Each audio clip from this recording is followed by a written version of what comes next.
దేవుని పరిశుద్ధ నామానికి మహిమ కలుగును గాక. परमेश्वर के परिशुद्ध नाम की महिमा हो.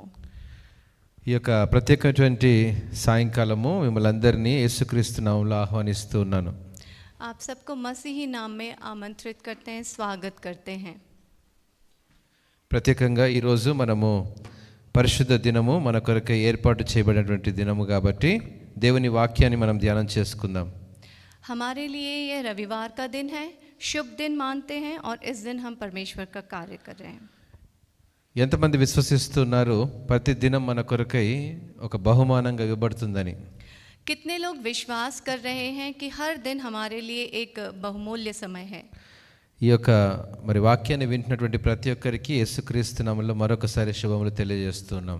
आप सभी को यीशु नाम में फिर एक बार हम धन्यवाद प्रदान करते हैं. ప్రియమైనటువంటి దేవుని బిడ్డలారా, ప్రియ సంగమా, प्रिय संघ यानी कलीसिया, ఈరోజు ఈ వాక్య భాగంలో కొన్ని లోతైనటువంటి విషయాలు మీకు తెలియజేయాలని ఆశపడుతున్నాం. आज हम इस विषय के द्वारा आप सबसे गहरी बात करने की कोशिश कर रहे हैं. యేసుక్రీస్తు ప్రభువారు ఈ లోకానికి 2000 సంవత్సరాల క్రితం వచ్చారు. 2000 साल पहले यीशु मसीह इस संसार में आए हैं. ఆయన ఈ లోకానికి వచ్చినటువంటి గొప్ప ఉద్దేశం ఏంటంటే మనలందరినీ కూడా ఒక సంఘముగా చేయాలనేటువంటిది గొప్ప ఉద్దేశం. इस धरती पर उनका आने का जो मुख्य उद्देश्य है कि वो हम सबको एक कलीसिया की तरह एक जगह इकट्ठा करें. యేసుక్రీస్తు ప్రభువారు సిలువలో మన కొరకై మరణించినటువంటి ఆ యొక్క సిలువలో శరీరము, క్రీస్తు శరీరము సంఘానికి సాదృశ్యంగా ఉంది. यीशु मसीह ने जो सूली पर अपने शरीर का बलिदान किया है वो एक कलीसिया का सादृश्य है. యేసుక్రీస్తు యొక్క శరీరము, దేహము సంఘానికి సాదృశ్యంగా ఉంది. यीशु मसीह का जो शरीर है, उनका देह है, वो संघ से कलीसिया का सादृश्य है. యేసుక్రీస్తు ప్రభువారు కార్చినటువంటి రక్తము అనేకుల పాప ప్రాయశ్చిత్తం కొరకు చిందించబడింది. यीशु मसीह ने जो अपना रक्त बहाया है वो अनेक लोगों के पाप की विमुक्ति के लिए है. అదే సంఘము స్థాపించే ముందు దేవుడు కొందరిని ఏర్పరచుకున్నాడు, శిష్యులుగా ఏర్పరచుకున్నాడు. उसी कलीसिया का निर्माण करने के लिए परमेश्वर ने कुछ लोगों को शिष्य की तरह स्वीकार किया है. సంఘం యొక్క వ్యవస్థాపన చేయడానికి దేవుడు తన శిష్యుల్ని పిలుచుకున్నాడు, ఏర్పరచుకున్నాడు. कलीसिया का स्थापना करने के लिए, निर्माण करने के लिए कुछ लोगों को शिष्यों की तरह उन्होंने बुलाया है. ఏ రీతిగా జీవించాలి, ఏ రీతిగా పరిచర్య చేయాలని నేర్పిస్తూ వచ్చాడు. किस तरीके से जीना है, किस तरीके से सेवकाई करनी है, उन्होंने हमें सिखाया है. ఈరోజు ఈ వాక్యం వినేటువంటి మనమందరం కూడా యేసుక్రీస్తు ప్రభు చేత పిలువబడినటువంటి శిష్యులమే. आज के दिन यहाँ से जो हम काम कर रहे हैं, ये सारा काम उन्हीं की परिचर्या के द्वारा सीखा गया है. ఈరోజు మనమందరం కూడా ఆయన శిష్యులమే. ప్రియమైనటువంటి వాళ్ళరా, हम सब उनके शिष्य ही हैं. అయితే ఎప్పుడైతే యేసుక్రీస్తు ప్రభువారు సిలువలో మరణించిన తర్వాత 3వ దినమున ఆయన తిరిగి లేచి 40 దినముల తర్వాత ఆరోహణమయ్యాడు. जब सूली पर यीशु मसीह उनकी प्राण निकल गए और जब वो तीसरे दिन जी उठे, उसके बाद पुनरुत्थान हुआ. 40 రోజుల తర్వాత యేసుక్రీస్తు ప్రభువారు పరలోకానికి ఎత్తబడ్డాడు. 40 दिनों के बाद यीशु मसीह स्वर्ग में उठाए गए. అయితే ఆయన 3వ దినమున తిరిగి లేచిన తర్వాత तो जब वो तीसरे दिन जी उठे, पुनरुत्थान हुआ, తన శిష్యులని కలిశాడు. वो अपने शिष्यों से मिले. తన శిష్యులతో కలిసి ఒక మాట చెప్పాడు. वे अपने शिष्यों से मिले और उन्होंने कुछ बातें कही. అపోస్తల కార్యములు 1వ అధ్యాయము 8వ వచనము. प्रेरितों के काम 1 अध्याय 8वां वचन. పరిశుద్ధాత్మ మీ మీదకి వచ్చినప్పుడు మీరు శక్తి నొందెదరు గనుక మీరు యెరూషలేములోను యూదయ సమరయ దేశముల యందంతటా భూదిగంతముల వరకును నాకు సాక్షులై ఉందరని వారితో చెప్పెను. परंतु जब पवित्र आत्मा तुम पर आएगा तब तुम सामर्थ्य पाओगे और यरूशलेम और सारे यहूदिया और सामरिया में और पृथ्वी की छोर तक मेरे गवाह होगे. దేవుడు నూతన నిబంధన కాలంలో ఉన్నటువంటి సంఘం గురించి మాట్లాడుతున్నాడు. परमेश्वर नए निबंध की कलीसिया के बारे में बात कर रहे हैं. పాత నిబంధన గ్రంథంలో సొలొమోను దేవాలయం ఒకే దేవాలయం ఉండేది. पुराने ग्रंथ में सोलोमोन कलीसिया एक ही कलीसिया हुआ करती थी. కానీ నూతన నిబంధన గ్రంథంలో దేవుడు సంఘాన్ని విస్తరించాలని ఆశపడుతున్నాడు. लेकिन नए निबंध में मसीह कलीसिया का विस्तार करना चाहते हैं. ఇదే మన అంశము, द डिसेंट्रलाइज्ड चर्च, संघ विकेंद्रीकरण. यही हमारा विषय है, विकेंद्रीकृत कलीसिया. సంఘాన్ని విశదీకరించాలి, వికేంద్రీకరించాలనేది దేవుని యొక్క గొప్ప ఉద్దేశం. कलीसिया का विस्तार करना यही परमेश्वर का उद्देश्य है. ఎందుకు ఒకే దగ్గర సంఘం ఉండాలి అని సరిపోతున్న ఉద్దేశం కాదు, సంఘము విస్తరించబడాలి. एक ही जगह कलीसिया का रहना जरूरी नहीं है, अनेक जगहों पर कलीसिया का विस्तार होना यही उनका उद्देश्य है. విస్తరించడం మాత్రమే కాదు కానీ వికేంద్రీకరించబడాలి. అనేక ప్రాంతాల్లో దేవుని యొక్క నాయకత్వము కానీ దేవుని పరిచర్య కానీ విస్తరించబడుతుంది. अनेक जगहों पर ये विकेंद्रीकृत कलीसिया का होना जरूरी है विस्तार के साथ साथ. అపోస్తల కార్యములు 1వ అధ్యాయం 8వ వచనము ఈ మాట గురించి ప్రస్తావిస్తుంది. ప్రియమైనటువంటి వాళ్ళారా, प्रेरितों के काम 1 अध्याय 8वां वचन इस बात को साबित करता है. మీరు యెరూషలేములో నిలిచియుండుడి. आप यरूशलेम में स्थिर रहें. యెరూషలేము అంటే స్థానిక సంఘానికి సాదృశ్యంగా ఉంది. यरूशलेम का मतलब कलीसिया से है. అంటే మనం మొదటిగా ఎక్కడ ఉండాలి? సంఘములో ఉండాలి. सो हमें कहाँ पर स्थिर रहना है? सबसे पहले कलीसिया में. దేవుని యొక్క సంఘములో ఎప్పుడైతే నిలిచి ఉంటామో, जब हम कलीसिया में स्थिर रहते हैं, దేవుని సంఘములో ఎప్పుడైతే నాటబడి ఉంటామో, जब हम कलीसिया में बोए जाते हैं, ఎప్పుడైతే మనము మన కుటుంబం సంఘములో కట్టబడి ఉంటుందో, जब हम हमारे परिवार में कलीसिया के साथ उपस्थित होते हैं, యెరూషలేములో ఎవరైతే నిలిచి ఉంటారో, यरूशलेम में यानी कलीसिया में जो लोग रहते हैं. రెండవ అర్థం ఏంటంటే యెరూషలేం అంటే దేవుడు ఏర్పరచుకున్నటువంటి ప్రజలు. यरूशलेम का मतलब है लोगों को जो यीशु मसीह के द्वारा चुना गया है. మూడవ అర్థం ఏంటంటే దేవుడు ప్రేమించేటువంటి ప్రజలు. यीशु मसीह ने जिन लोगों से प्रेम किया है, ये उसका अर्थ है. దేవుడు తన ప్రాణం పెట్టి ఏర్పరచుకున్నటువంటి ప్రజలు. अब यीशु ने अपना रक्त बहाकर जिन लोगों को चुना है, वैसी बात है. అంటే రక్షించబడినటువంటి వారు, जिनको उन्होंने चुन लिया है, रक्षा करी है. సంఘముగా ఏర్పరచబడిన వారు. जो एक कलीसिया की तरह, संघ की तरह चुने गए हैं. మీరు యెరూషలేములో నిలిచియుండుడి అని రాయబడింది అక్కడ వాక్య భాగంలో. यरूशलेम में आप स्थिर रहें कहा गया है. అక్కడ నిలిచినప్పుడు ఏం జరుగుతుందంటే మీరు పరిశుద్ధాత్మ అనే శక్తిని పొందుకుంటారు అని రాయబడింది. अगर आप कलीसिया में हैं, वहां पर स्थिर हैं, तो पवित्र आत्मा आप पर आएगी. ఈరోజు మీరు యెరూషలేములో నిలిచి ఉన్నారా? क्या आज आप यरूशलेम में खड़े हैं? దేవుని సంఘములో కట్టబడుతూ ఉన్నారా? क्या परमेश्वर की कलीसिया में आप आत्मा के द्वारा बांधे जा रहे हैं? మీ యొక్క కుటుంబము దేవుని సంఘములో ఉందా? क्या आप अपने परिवार के साथ कलीसिया में हैं? క్రీస్తు అనేటువంటి సంఘములో కట్టబడుతున్నామా? क्रिस्तु नाम, यीशु मसीह नाम कलीसिया में क्या आप हैं? అప్పుడే పరిశుద్ధాత్మ అనే శక్తిని పొందుకుంటారు. तभी आप पर पवित्र आत्मा की शक्ति उतरेगी. ఎప్పుడైతే ఆ పరిశుద్ధాత్మ మీ మీదకి వచ్చినప్పుడు, 8వ వచనంలో పరిశుద్ధాత్మ మీ మీదకి వచ్చినప్పుడు మీరు శక్తిని పొందుకుంటారు. वचन कहता है जब पवित्र आत्मा तुम पर आएगी तब तुम सामर्थ्य पाओगे. అప్పుడు మీరు ఏం చేస్తారంట? तब आप क्या करेंगे?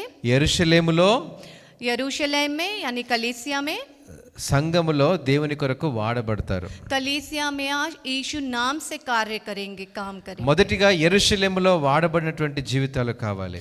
सबसे पहले कलीसिया में किसी काम के लिए आपका होना जरूरी ఒక है. సంఘముగా కట్టబడాలి. एक संघ की तरह आपका मिलना ఒకవేళ जरूरी है. పరిచర్య చేయాలనేటువంటి ఉద్దేశం నీకున్నట్లయితే, अगर आपको सेविकाई में भाग लेने का उद्देश्य ఒకవేళ है, तो దేవుని యొక్క సువార్తను ప్రకటించాలని గనక ఆశ నీకున్నట్లయితే, अगर आप सुसमाचार प्रकट करना चाहते हैं, तो మొదటిగా ఉండవలసింది యెరూషలేములో నిలిచి ఉండాలి. तो सबसे पहले आपको कलीसिया में इकट्ठा होना होगा. యెరూషలేములో నిలిచి ఉండాలి. यरूशलेम यानी कलीसिया में स्थिर होना होगा. ఎప్పుడైతే ఆ యొక్క యెరూషలేములో నిలిచి ఉంటారో, సంఘములో నిలిచి ఉంటారో, అప్పుడు దేవుని యొక్క పరిశుద్ధాత్మ శక్తిని పొందుకుంటారు. जब आप कलीसिया में स्थिर होंगे, कलीसिया में उपस्थित होंगे, तब आप पवित्र आत्मा को प्राप्त ఇది करेंगे. సంఘ దర్శనం. ये कलीसिया का दर्शन है. ఇది సంఘ దర్శనం. ये कलीसिया के लिए दर्शन ఈ है. దర్శనంలో నీవు కూడా పాలు పంపులు కలిగి ఉన్నప్పుడే अगर आप इस दर्शन के भागीदार हो, तो అక్కడి నుండి దేవుడు సంఘాన్ని విస్తరించేటువంటి క్రమంలో అనేక ప్రాంతాలకు సంఘాన్ని తీసుకుని వెళ్తాడు. तो वहां से कलीसिया से आपको विस्तार की ओर परमेश्वर ఎక్కడ बढ़ाएंगे. తీసుకుని వెళ్తాడని 8వ వచనంలో చూస్తే యూదయ సమరయ, कहाँ लेकर जाएंगे? यूदया और समरिया। అంటే మన చుట్టుపక్కల ప్రాంతాలకి దేవుడు స్వార్థ పరిచర్య కొరకు తీసుకుని వెళ్తాడు. इसका मतलब है कि हमारे चारों ओर की जगहों पर हम विस्तार करेंगे. దేవుని యొక్క స్వార్థను అనేక ప్రాంతాలకు తీసుకుని వెళ్ళడానికి సహాయం చేస్తాడు.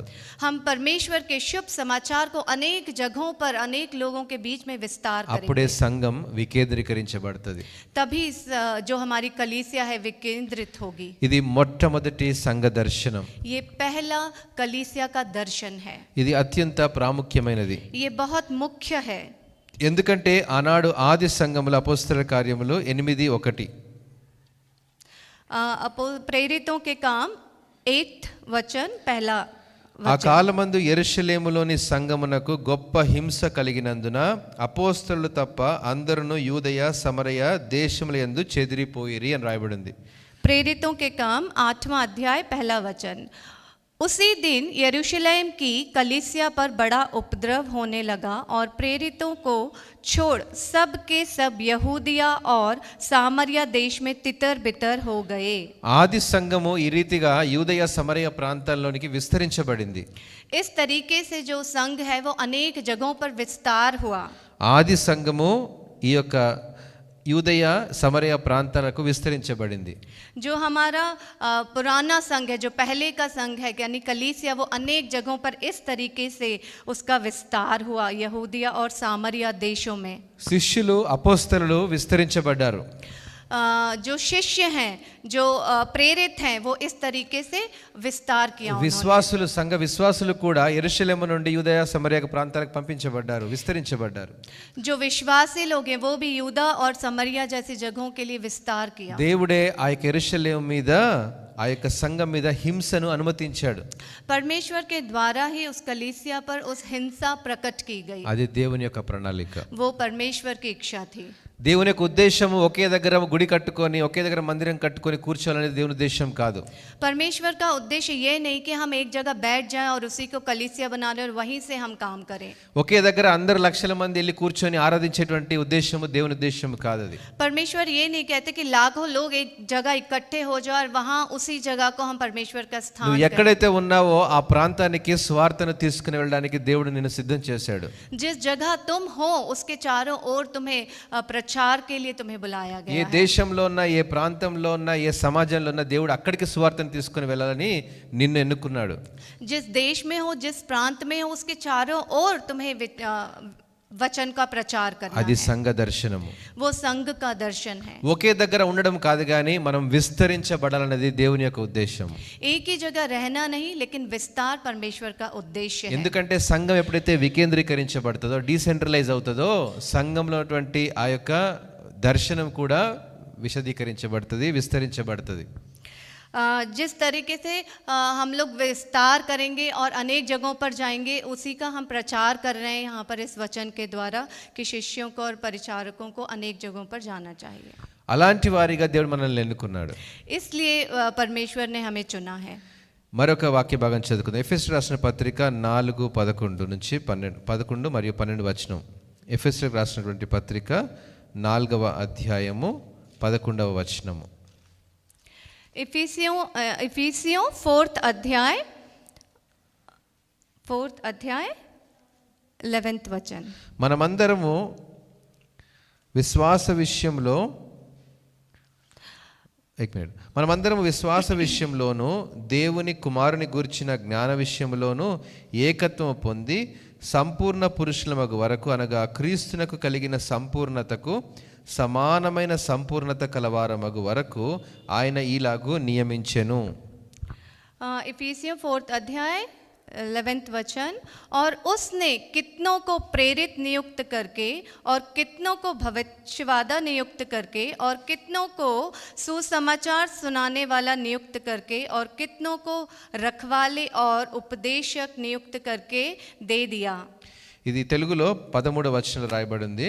పరిశుద్ధులు సంపూర్ణులగునట్లు క్రీస్తు శరీరము క్షేమాభివృద్ధి చెందుటకును పరిచర్య ధర్మము జరిగించుటకును ఆయన కొందరిని అపోస్తలుగాను కొందరిని కాపరులుగాను ఉపదేశకులుగాను నియమించెను రాయబడింది.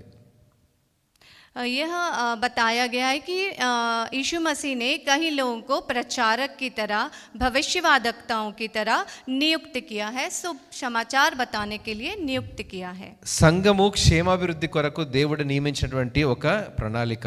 ये एक कलीसिया के लिए भलाई के लिए उन्होंने ये काम किया है। యేసుక్రీస్తు శరీరము సంఘానికి సాదృశ్యంగా ఉంది.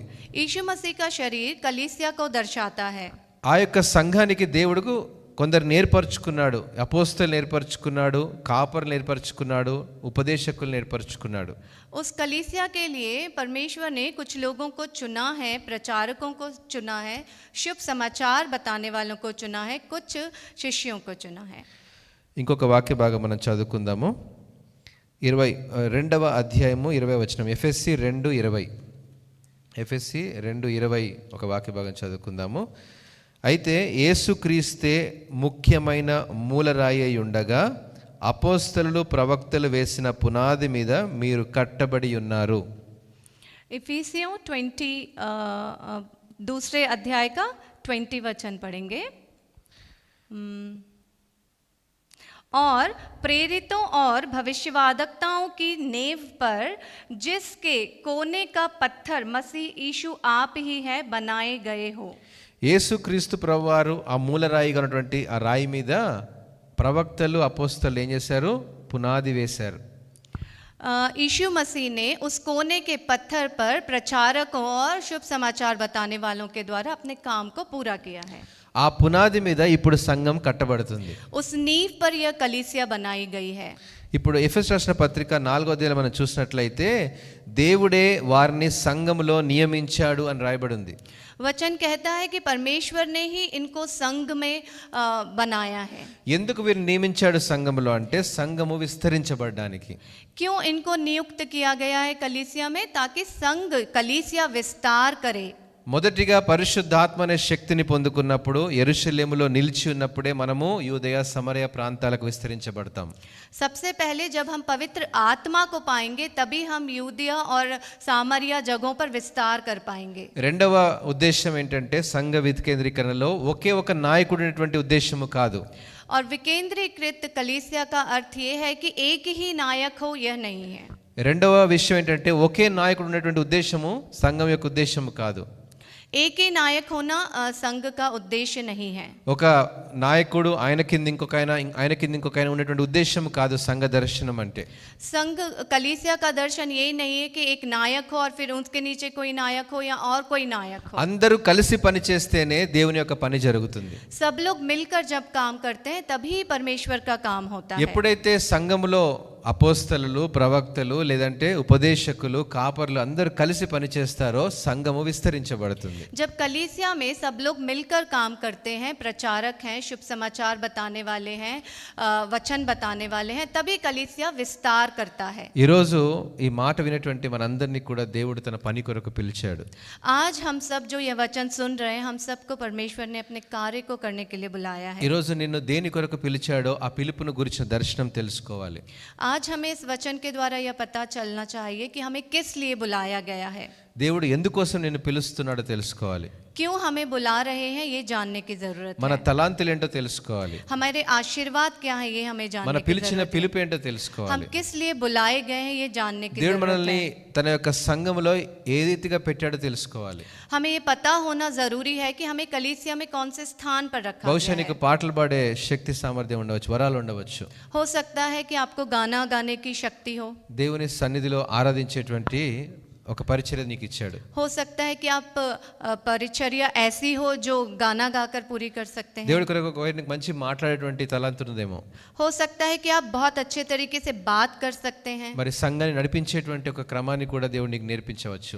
हो सकता है कि आप कलीसिया को बहुत अच्छी तरीके से आगे बढ़ा నీకు सकते మంచి हैं। లీడర్షిప్ స్కిల్స్ ఉండవచ్చు. आपको एक नायक के गुण हो सकते हैं। దేవుడి సంఘాన్ని చక్కగా నడిపించేటువంటి ఒక లీడర్గా నువ్వు ఉండవచ్చు. हो सकता है कि एक नायक की तरह अच्छे गुण और वो आपके अंदर गुण हो कि आप कलीसिया को आगे बढ़ाएं। ఒకవేళ నీకు వాక్యాన్ని అర్థం చేసుకునేటువంటి జ్ఞానం చక్కగా ఉండవచ్చు. हो सकता है कि वचन को बहुत अच्छी तरीके से समझने की शक्ति हो आप में। ఒక ఉపదేశకుడిగా ఒక టీచర్గా దేవుడు నిన్ను సంఘంలో పెట్టడానికి ఆశపడుతున్నాడు. हो सकता है एक शिक्षक की तरह आपको कलीसिया में रखा गया हो। ఒకవేళ నువ్వు సంఘాన్ని అంటే ఇతరులను కూడా నడిపించగలిగేటువంటి సామర్థ్యం నీకు ఉండవచ్చు. ఒక కాపరిగా దేవుడు నిలబెడుతున్నాడు నిన్ను. हो सकता है कि आपको ऐसा स्थान पर रखा गया हो जहाँ पर आप अनेक लोगों को कलीसिया की ओर लेकर आ सकें. దేవుడు తన సంఘాన్ని విస్తరించడానికి వీరందరూ కలిసి పనిచేస్తేనే సంఘం విస్తరించబడుతుంది. एक कलीसिया का विस्तार तभी होता है जब हम सब मिलकर एक साथ एकजुट होकर काम करें. ఇది ఒకరి వ్యక్తి కాదు, ఇది టీం వర్క్. ये एक व्यक्ति का काम नहीं है, ये टीम నేను वर्क है. ఒక్కడనే పని చేస్తాను కాదు, అందరు కలిసి పని చేయాలి. एक जन काम नहीं करना, यहाँ पे सब लोगों को मिलकर काम करना है. మనందరం కలిసి పని చేస్తేనే ఇది క్రీస్తు శరీరము క్షేమాభివృద్ధి చెందుటకు అని రాయబడి ఉంది. जब हम सब लोग मिलकर काम करेंगे तभी यहाँ पर मसीह के शरीर की उन्नति होगी, ये वचन कहता है. సంఘ క్షేమాభివృద్ధి కొరకు, క్రీస్తు శరీరము క్షేమాభివృద్ధి కొరకు ఈ రీతిగా దేవుడు అందరికీ విభజించి ఇచ్చాడు. मसीह की देह की उन्नति के लिए परमेश्वर ने हम सबको यह अलग अलग काम सौंपे हैं. ఎఫెసు రాసిన పత్రిక 4:15. इफिसियों 4th अध्याय 15th वचन. वरन प्रेम में सच्चाई से चलते हुए सब बातों में उसमें जो सिर है अर्थात मसीह में बढ़ते जाएं. మనం ఎప్పుడైనా ప్రేమ కలిగి సత్యము చెప్పేటువంటి క్రీస్తు వలె ఉండాలి అంటే जब हम अपने अंदर प्रेम और यीशु की तरह बढ़ना चाहें तो యేసు క్రీస్తు ప్రభు ఏ రీతిగా ఆ శరీరాన్ని అమర్చాడో సంఘాన్ని కూడా అలానే సిద్ధపరిచాడు. जिस तरीके से मसीह ने अपने शरीर को दर्शाया है, रखा है हमारे बीच में, वैसे ही कलीसिया को भी మన శరీరంలో ప్రతి అవయవం ఏ రీతిగా దేవుడు పొందుపరిచాడో, जिस तरीके से हमारे शरीर में हर अंग का अपना अपना काम है, దేవుడు తన సంఘంలో కూడా ప్రతి ఒక్కరికి అలాంటి బాధ్యతలు ఇచ్చాడు. उसी तरह परमेश्वर ने कलीसिया में भी हर किसी को अलग अलग काम सौंपे हैं. 16వ వచనం, ఆయన శిరస్సై ఉన్నాడు, ఆయన నుండి సర్వ శరీరము చక్కగా అమర్చబడి తనలోనున్న ప్రతి అవయవము తన తన పరిమాణము చొప్పున పనిచేయుచుండగా ప్రతి కీలు వలన కలిగిన బలము చేత అతుకబడి ప్రేమయందు తనకు క్షేమాభివృద్ధి కలుగునట్లు శరీరమునకు అభివృద్ధి కలుగజేయుచున్నది. जिससे सारी देह हर एक जोड़ की सहायता से एक साथ मिलकर और एक साथ घटकर उस प्रभाव के अनुसार जो हर एक भाग के परिमाण से उसमें होता है अपने आप को बढ़ाती है कि वह प्रेम में उन्नति करती जाए. తన తన పరిమాణము చొప్పున దేవుడు ఒక పని ఇచ్చాడు మనకి. अपने अपने गुणों के हिसाब से परमेश्वर ने हमें काम दिया है. వారి వారి శక్తి సామర్థ్యాలను బట్టి దేవుడు తన పని అప్పచెప్పాడు. हर किसी के गुणों को देखकर परमेश्वर ने हर किसी को काम सौंपा है. అందరూ అన్ని పనులు చేయలేరు. सब लोग सभी काम नहीं कर सकते. శరీరంలో చేయి కాలు ఏ రీతిగా వాటికి పని నియమించబడిందో, जिस तरीके से शरीर में हाथ और पैर का अपना अपना काम है, అదే రీతిగా సంఘములో మనందరికి కూడా ఒక్కొక్క బాధ్యతలు ఇచ్చాడు దేవుడు. उसी तरह कलीसिया में भी हम सबको अलग अलग काम सौंपे మనం गए అందరం हैं. కలిసి పని చేస్తేనే దేవుని పరిచర్య ముందుకు వెళ్తుంది. हम सब मिलकर काम करेंगे तभी परमेश्वर की जो सेविकाई है वो आगे बढ़ेगी. అందుకే మూడవ విషయము, దేవుని యొక్క సంఘము శరీరానికి సాదృశ్యంగా ఉంది. इसीलिए तीसरी जो बात है वो कलीसिया शरीर जो है वो मसीह की देह के समान है. యేసుక్రీస్తు శరీరానికి సాదృశ్యంగా ఉంది. यीशु मसीह के देह के लिए है. ఆ శరీరానికి శిరస్సు ఎలానో యేసుక్రీస్తు ప్రభువారు ఆ సంఘానికి శిరస్సుగా ఉన్నారు.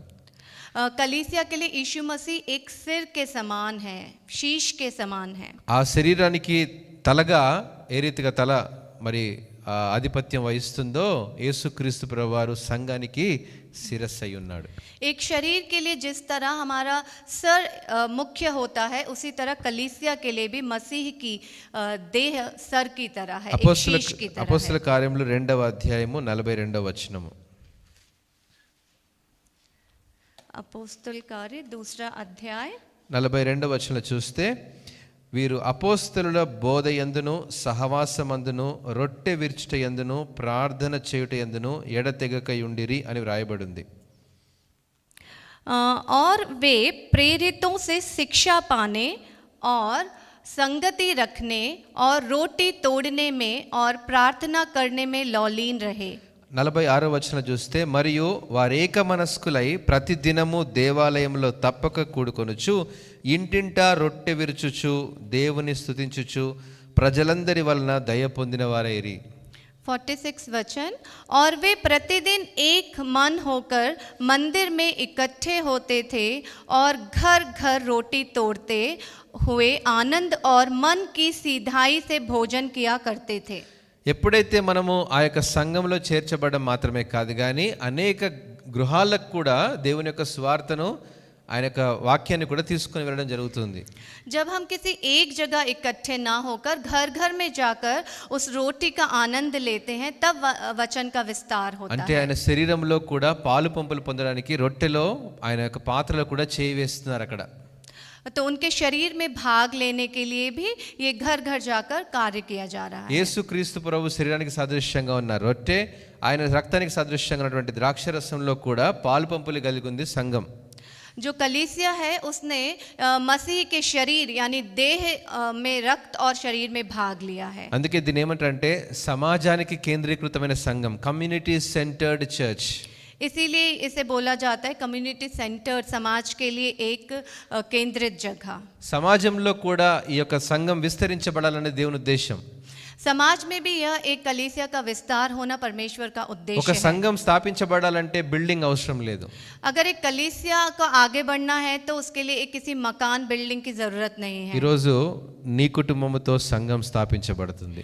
आज के दिन तुम्हारे परिवार के द्वारा एक कलीसिया बनाई जाएगी. ఈరోజు దేవుడు నిన్ను పిలిస్తే నీ సంఘముతోనే సంఘం స్థాపించబడుతుంది, నీ కుటుంబంతోనే సంఘం స్థాపించబడుతుంది. अगर परमेश्वर ने तुम्हें बुलाया है तो तुम्हारे ही परिवार के द्वारा कलीसिया की स्थापना ఎక్కడ ఇద్దరు ముగ్గురు నా నామమున కూడి ఉంటారో అక్కడ నేను ఉంటాను అన్న ప్రభువు ఈ మాట వాగ్దానం ఇస్తున్నాడు. वचन कहता है जहाँ एक से दो लोग इकट्ठे होते वहीं पर वचन का विस्तार होता है. ఎక్కడైతే ఇద్దరు ముగ్గురు యేసుక్రీస్తు నామములో మోకరించి ప్రార్థన చేస్తారో అక్కడే సంఘం ప్రారంభించబడుతుంది. जहाँ पर एक से दो लोग घुटने टेक कर मसीह नाम में प्रार्थना करते हैं वहीं पर संघ की स्थापना होती అందుకే है. సంఘానికి మరొక డెఫినేషన్ ఉంది. इसीलिए कलीसिया के लिए एक और परिभाषा है. కుటుంబాల కుటుంబం సంఘం, అన్ని కుటుంబాలు కలిసి ఒక కుటుంబం అవడమే నిజమైనటువంటి సంఘం. कलीसिया का मतलब है सारे कुटुंब जो हैं वो मिलकर जब एक हो जाते हैं तो कलीसिया कहलाती है. మొదటిగా మనం తెలుసుకున్నాము, యెరూషలేములో నిల్చున్నప్పుడు మనము పరిశుద్ధాత్మ అనే శక్తిని పొందుకుంటాము.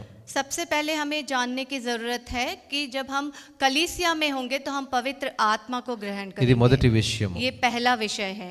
రెండో విషయం ఏం తెలుసుకున్నాము అంటే సంఘము విస్తరించబడడానికి దేవుడు ప్రతి ఒక్కరికి బాధ్యతలు ఇచ్చాడు. कलीसिया के विस्तार होने के लिए परमेश्वर ने हर एक व्यक्ति को अलग अलग कार्य दिए हैं. మనం మూడో విషయం తెలుసుకున్నాము, క్రీస్తు శరీరము సంఘానికి సాదృశ్యంగా ఉంది. हमने तीसरी बात ये जानी कि मसीह की देह कलीसिया के लिए दर्शाई गई है. ఇప్పుడు నాలుగో విషయం తెలుసుకుందాము. हम अब चौथे विषय पर ఈరోజు సంఘం వికేంద్రీకరించబడుతున్నప్పుడు అనేకటువంటి సమస్యలు ఉంటాయి. आज के दिन जब कलीसिया का विकेंद्रीकरण हो रहा है तो कई समस्याओं का हमें सामना करना మొదటి पड़ता है. సమస్య ఏంటంటే నాయకులుగా ఉన్నటువంటి వారు లేదా పరిచర్య చేసేవారు కొద్ది మంది మాత్రమే ఉన్నారు. पहली समस्या ये है कि यहाँ पर जो लीडर्स हैं वो बहुत कम हैं. సంఘంలో అనేక మంది వచ్చి కూర్చొని ఆరాధించేటువంటి వారు ఉంటారు కానీ పరిచర్య చేసేటువంటి వారు కొద్ది మందే. कलीसिया में बहुत लोग आकर प्रार्थना करते हैं लेकिन नेतृत्व करने वाले बहुत कम लोग हैं. సంఘం విస్తరించబడాలి అంటే నాయకుల అవసరం అత్యంత ప్రాముఖ్యం. अगर कलीसिया का विस्तार होना है तो कलीसिया में नायकों का होना बहुत जरूरी है. వాక్యాన్ని బోధించేవారు అనేక మంది కావాలి. वचन को बताने वाले बहुत लोग चाहिए. ఇవాంజలిస్ట్ స్వార్థ పరిచారకులు కావాలి. शुभ समाचार बताने वाले चाहिए. మరి దేవుని కొరకు ఆరాధించేటువంటి వారు లేదా వాయిద్యాలు వాయించేటువంటి అనేక మంది అవసరం. कलीसिया में वाद्य यंत्र बजाने वाले और वचन का वर्णन करने वाले अनेक लोग चाहिए हैं. అనేక ప్రాంతాలకి సంఘం విస్తరించడానికి ఆలస్యం అవుతుందంటే కారణం దేవునికి పనివారు కొద్ది మంది ఉన్నారు. अगर हमें कलीसिया के विस्तार में देरी हो रही है इसका मतलब ये है कि काम करने वाले नेतृत्व करने वाले लोग कम हैं. మొట్టమొదటి సంఘం, ఆది సంఘం, మొట్టమొదటి సంఘము విస్తరించడానికి చాలా ఫాస్ట్ గా జరిగింది. जो पहले कलीसिया का विस्तार हुआ तो बहुत तेजी से हुआ था. ఎందుకంటే అప్పుడు దేవుని చేత ఏర్పరచబడిన వారు అనేకులు ముందుకొచ్చారు. उस समय में परमेश्वर के द्वारा चुने गए लोग अनेक लोग थे. దేవుని కొరకు సేవ చేస్తున్నటువంటి వారు అనేకులు ముందుకొచ్చి అడుగు ముందుకు వేశారు. सेविकाई करने के लिए बहुत लोगों ने कदम आगे बढ़ाए थे. తమ ఆస్తిపాస్తుల్ని అమ్మివేసి తమ యొక్క ఉద్యోగాల్ని పక్కన పెట్టి తమ వ్యాపారాలను పక్కన పెట్టి దేవుని వెంబడించారు.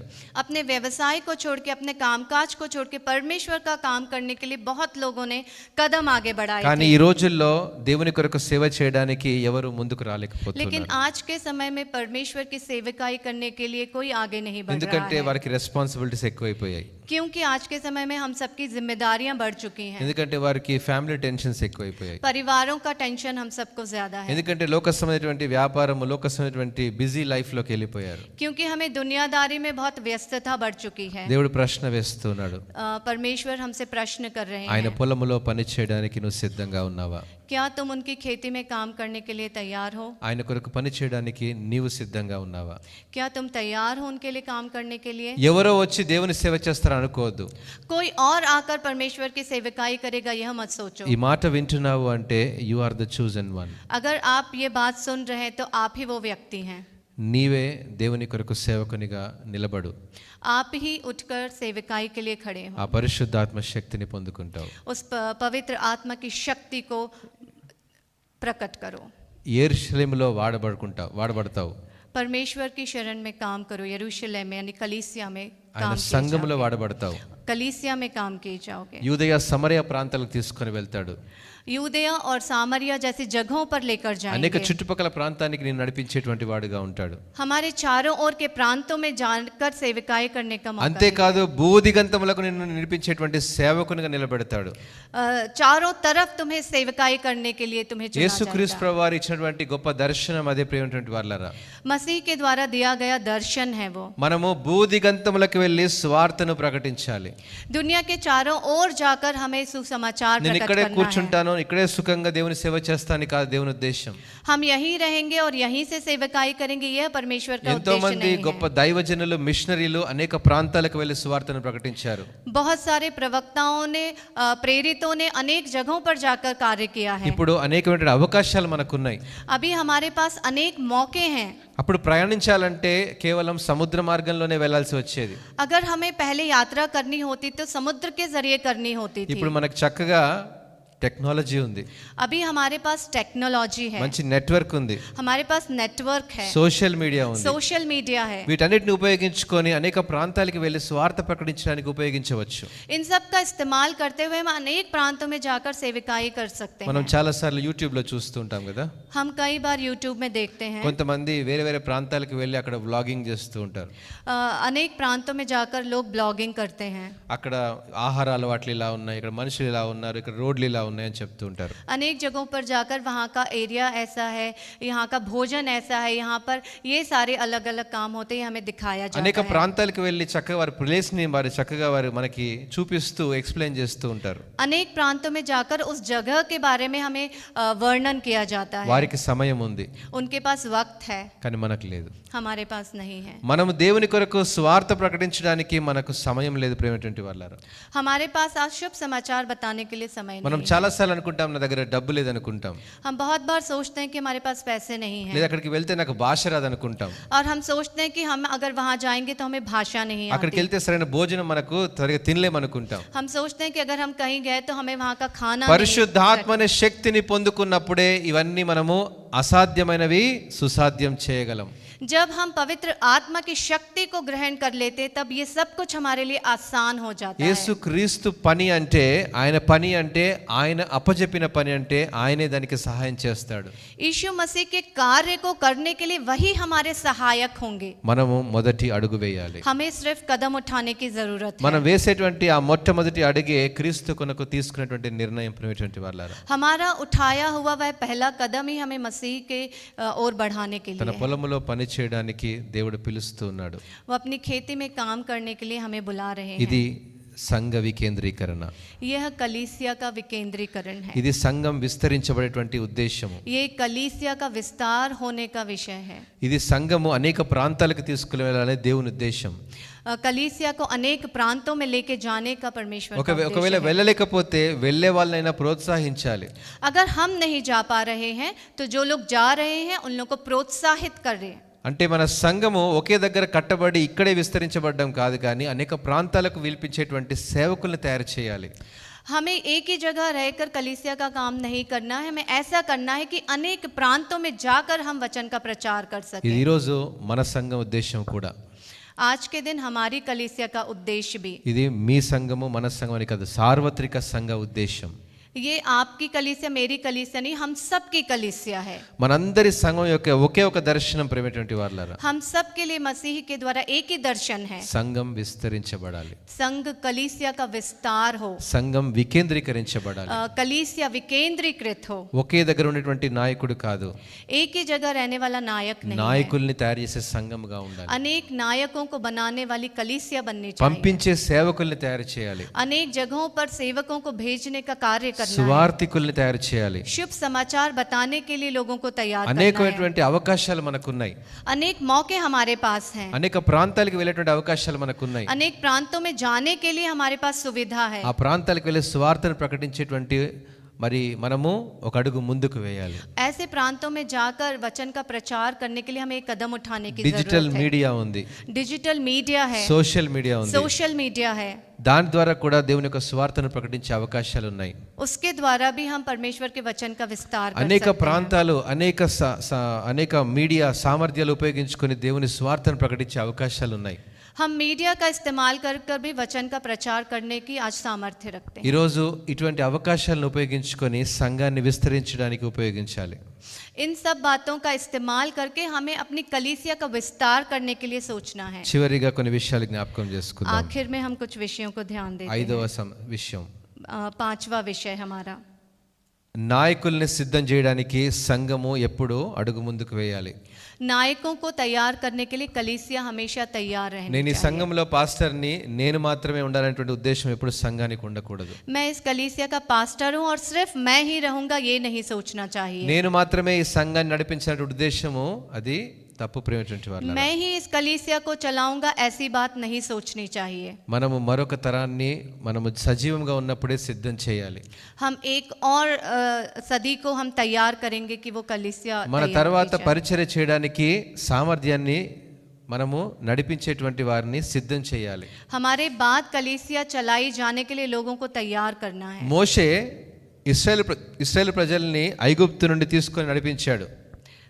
मूसा ने लोगों को ऐगुप्त की ओर चलाया था, ఐగుప్తు నుండి కనాను వైపు తీసుకొని వెళ్ళాడు. कनान की ओर लेकर चले थे। మోషే నాయకుడిగా నిలబడ్డాడు. मोशा एक नायक की तरह खड़े था। అయితే ఎప్పుడైతే కనాను మార్గంలో తీసుకొని వెళ్తూ ఉన్నాడో, जब कनान के मार्ग से चल रहे थे, దేవుడు మోషేని ఎన్నుకున్నట్టు యెహోషువను కూడా ఎన్నుకున్నాడు. जिस तरीके से मोशा को चुना गया उसी तरीके से यहोशुआ को भी चुना गया। యెహోషువని కూడా ఎన్నుకున్నటువంటి ఉద్దేశం ఏంటంటే, यहोशुआ को भी चुनने का उद्देश्य ये था, మోషే నాయకుడిగా ఉన్న తర్వాత మరో నాయకుడిని దేవుడు తయారు చేసి సిద్ధం చేశాడు. मोशा के बाद एक और नायक चुना गया। యెహోషువకు మోషే దగ్గర ట్రైనింగ్ ఇప్పించాడు. यहोशुआ ने मोशा के पास ट्रेनिंग ली, ఆ దర్శనాన్ని కూడా షేర్ చేసుకున్నాడు. उस दर्शन को भी उनसे भागीदारी में किया। యెహోషువ కూడా నాయకుడిగా సిద్ధమయ్యాడు. यहोशुआ भी एक नायक की तरह तैयार ఒక किए దినమున गए। మోషే పరలోకానికి ఎత్తబడ్డాడు. एक दिन मोशा स्वर्ग से धार गए, కానీ కనాను ప్రయాణం ఆగిపోలేదు. लेकिन कनान की यात्रा नहीं रुकी। యెహోషువ కనాను వైపు తీసుకొని వెళ్ళాడు. यहोशुआ कनान की ओर लेकर మన चले। పరలోక రాజ్యం మనం ప్రయాణించడానికి ఒక నాయకుడు సరిపోడు ప్రియమైనటువంటి వాళ్ళారా. स्वर्ग की ओर की यात्रा एक व्यक्ति के द्वारा संभव नहीं है, నాయకులు కావాలి. बहुत सारे नायक ఒక चाहिए। నాయకుడు మరో నాయకుడిని తయారు చేయాలి. एक नायक दूसरे नायक को तैयार करना ఈరోజు चाहिए। అటువంటి నాయకులుగా దేవుడు పిలుస్తూ ఉన్నాడు. ऐसे नायकों को परमेश्वर बुला रहे हैं। రెండవది శిష్యరికాన్ని మనం నేర్చుకోవాలి. दूसरी बात है शिष्यत्व को परमेश्वर सिखा అంటే रहे हैं। క్రీస్తు కొరకు శిష్యులను చేయాలి. मसीह में हमें शिष्यों को बनाना है। మూడవది మనము సమాజాన్ని ప్రభావితం చేసేటువంటి వారుగా ఉండాలి.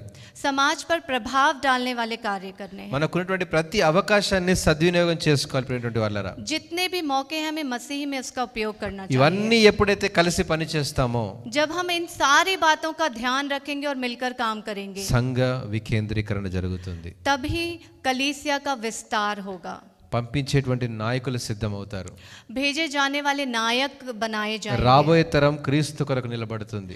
आगे आने वाली जो सदी है वो परमेश्वर के लिए खड़ी होगी। ఆనాడు ఆది అపోస్తలు ఆ రీతిగా చేశారు కాబట్టి ఈ రోజు మనం సంఘాన్ని నడిపించగలుగుతూ ఉన్నాం. पहले ऐसा किया गया था, इसीलिए आज हम सब यहाँ पर खड़े हुए हैं। ఈరోజు ఉన్నటువంటి ప్రతి అవకాశాన్ని సద్వినియోగం చేసుకొని దేవుని పరిచర్య ముందుకు తీసుకొని వెళ్ళాలి. आज हमारे पास जितने भी अवसर और मौके हैं उन सब का उपयोग कर कर हम परिचर्या का काम అప్పుడే करें, సంఘం విస్తరించబడుతుంది. तभी कलीसिया का विस्तार होगा। తలలు వంచి ప్రార్థన చేసుకుందాం. हम सर झुकाकर प्रार्थना करते हैं। మహోన్నతుడా పరిశుద్ధుడా నీకే వేలాది స్తుతులు చెల్లిస్తున్నాం నాయన. सर्वश्रेष्ठ वादिकारी परमेश्वर, हम आपका धन्यवाद करते हैं। సంఘం విస్తరించబడడం నీ యొక్క ఉద్దేశం ప్రభువా. आपका उद्देश्य यह है मसीह की कलीसिया का विस्तार हो। నీ పొలంలో పని చేయడానికి మమ్మల్ని అందరినీ పిలిచారు ప్రభువా. आपकी शक्ति के अनुसार काम करने के लिए आपने हम सबको बुलाया है। ఇది ఒక్కరి పని కాదు, అందరూ కలిసి చేయాల్సిన పని. ये एक व्यक्ति का काम नहीं है प्रभु, हम सबका काम है।